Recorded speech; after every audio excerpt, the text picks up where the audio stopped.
دوستو، رمضان مبارک آ رہا ہے۔ اللہ تبارک و تعالی ہمیں اس مہینے میں ایک اہم عبادت کی طرف بلا رہے ہیں، وہ ہے روزہ۔ اکثر ہم کیا کرتے ہیں، روزے کو صرف بھوک سے جوڑ دیتے ہیں، مگر اللہ تبارک و تعالی نے قرآن کریم میں روزے کا اصل مقصد بتا دیا ہے۔ اللہ فرماتے ہیں اعوذ باللہ من الشیطان الرجیم یا ایھا الذین آمنوا کتب علیکم الصیام کما کتب علی الذین من قبلکم لعلکم تتقون۔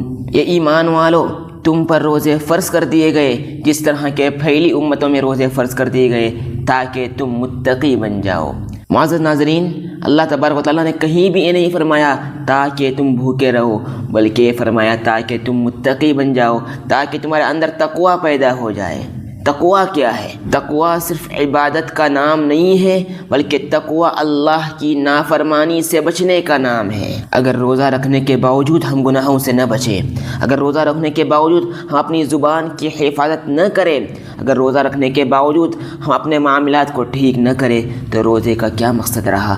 اصل مقصد کو ہم بھول گئے۔ روزہ ہمیں بھوک اس لیے دیتا ہے تاکہ ہم اپنے نفس پر قابو پانا سیکھیں، صبر کرنا سیکھیں، اور ہر حال میں اللہ کو یاد کریں۔ یاد رکھیے، روزہ صرف پیٹ کا نہیں ہے یا کھانے سے روکنے کا نام نہیں ہے، بلکہ پورے وجود کا روزہ ہے۔ آئیے ہم سب مل کر عہد کریں، آنے والے رمضان میں جو ہم روزے رکھیں گے، جو عبادات کریں گے، یہ عبادات، یہ روزے ہم کو اللہ سے قریب کریں اور ہمارے اندر تقوی پیدا کریں۔